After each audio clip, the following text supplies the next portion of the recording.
Shalom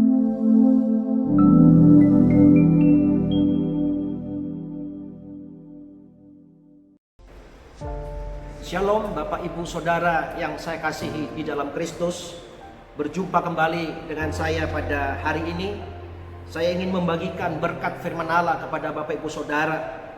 Dan sampai saat ini saudara dan saya masih dalam kondisi pandemi virus corona COVID-19.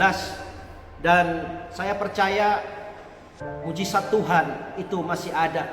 Tema firman Tuhan pada renungan siang hari ini saya beri tema ada pertolongan Tuhan. Saudaraku, segala sesuatu kita harus dasarnya kepada firman Allah. Saya tergerak menyampaikan firman Allah dalam Injil Markus pasal yang kelima, ayat yang ke-27, 28, 29 dikatakan demikian. Dia sudah mendengar berita-berita tentang Yesus. Maka di tengah-tengah orang banyak itu ia mendekati Yesus dan dari belakang dan menjama jubahnya. Sebab katanya, asal kujama saja jubahnya, aku akan sembuh.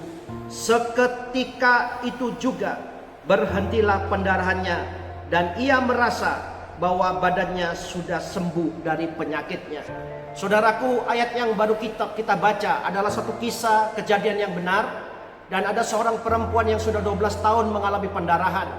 Alkitab mencatat selama 12 tahun dia mengalami hal-hal yang sangat tidak baik secara manusia. Dan saya tahu bahwa orang yang mengalami pendarahan itu mengalami kelemahan secara fisik. Tetapi pada waktu itu perempuan 12 tahun ini tidak disebutkan namanya. Dia berusaha secara manusia untuk menyembuhkan sakitnya selama 12 tahun. Dan itu tidak salah untuk mencari beberapa tabib. Tetapi Alkitab mencatat dia semakin lama semakin buruk. Tetapi ayat yang ke-27 berkata, ketika ia mendengar nama Yesus, maka ada pengharapan yang baru. Selama saudara dan saya masih memiliki iman percaya kepada Yesus Kristus Tuhan, kita mempunyai pengharapan yang baru setiap hari. Kita mempunyai kekuatan yang baru setiap hari. Karena bagi Tuhan tidak ada perkara yang mustahil selama saudara dan saya tetap percaya dan berharap kepadanya. Dan Alkitab mencatat pada waktu perempuan ini mendengar nama Yesus, timbul pengharapan yang baru, timbul iman yang baru, dan dia berkata, asal kujama jubahnya saja, aku akan menjadi sembuh. Saudaraku, di dalam kita ada firman Allah. Setiap hari kita perkatakan firman Allah, karena firman Allah inilah yang bisa mengadakan sesuatu yang tidak mungkin menjadi mungkin. Karena pada waktu awal penciptaan langit dan bumi, Tuhan hanya berkata, berfirmanlah, maka semuanya menjadi jadi. Saudaraku, kita bersyukur kepada Tuhan. Kalau sampai saat ini saudara dan saya masih setia, masih tetap berharap kepada Tuhan, tetap percaya. Bagi saudara seiman yang sampai saat ini mungkin masih belum mengalami pertolongan Tuhan, percaya bahwa ada pertolongan Tuhan. Ada waktu Tuhan yang akan datang. Waktu manusia itu berbeda dengan waktu Tuhan, tetapi waktu Tuhan adalah waktu yang terbaik. Oleh karena itu Bapak Ibu Saudara, jangan kita lemah pengharapan, jangan kita putus asa, karena ada pertolongan Tuhan. Dan setiap firman Allah yang dijanjikan oleh firman-Nya kepada kita, bahwa itu pasti digenapi.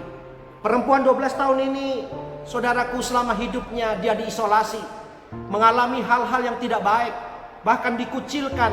Bahkan mungkin orang berkata, mana ada pertolonganmu, mana ada orang bisa menyembuhkanmu. Tetapi pada waktu dia berseru kepada nama Yesus, dia panggil nama Yesus. Saya percaya kalau saudara dan saya, kita panggil nama Yesus dalam kehidupan kita setiap hari. Di saat kita dalam keadaan kesendirian, kita panggil nama Yesus, maka Yesus akan hadir dalam hidup kita. Dia akan menghibur kita, bahkan dia menolong kita. Oleh karena itu, apa yang sudah saudara saya dengar pada siang hari ini, belajar dari seorang perempuan pendarahan 12 tahun yang tidak pernah putus asa dalam hidupnya, tetap berupaya dalam hidupnya, tidak pernah menjadi lemah dalam hidupnya, tetap setia, sehingga dia satu kali saat mendengar nama Yesus, dan di sanalah mengalami satu pertolongan Tuhan. Oleh karena itu Bapak Ibu Saudara, pada siang hari ini kita mempunyai Allah yang luar biasa. Kita mempunyai Tuhan yang luar biasa. Tuhan yang pernah menjadi manusia. Bahkan Alkitab mencatat dalam kitab Ibrani bahwa Tuhan turut merasakan kelemahan kita. Setiap kali kita mengalami kelemahan, apapun bentuk macam kelemahan, bahwa Tuhan itu turut merasakan kelemahan kita. Dan saya percaya kalau perempuan 12 tahun ini mengalami pertolongan Tuhan, Bapak Ibu Saudara yang dikasih oleh Tuhan, yang sudah ditebus oleh darahnya yang kudus, dan sudah diselamatkan umat pilihan Allah, saya percaya Bapak Ibu Saudara juga akan mengalami hal yang sama, akan mengalami pertolongan Tuhan. Masalahnya saudaraku, kita minta kepada Tuhan supaya waktu Tuhan adalah waktu yang terbaik dalam hidup kita. Belajar dari hidup kita untuk selalu kita bisa mengucap syukur apa yang Tuhan sudah nyatakan dalam hidup kita. Saudaraku, renungan firman Allah pada siang hari ini saya percaya menjadi berkat bagi kita. Jangan kita putus asa. Tetap percaya ada pertolongan Tuhan, dan pertolongan Tuhan itu indah pada waktunya. Dan kita berkata seperti Ayub, bukan kata orang aku mengenal Tuhan, tetapi aku sendiri percaya bahwa sungguh Tuhan adalah satu-satunya penolong dan Allah yang hidup. Kiranya Tuhan memberkati kita pada siang hari ini pada renungan firman Tuhan. Amin.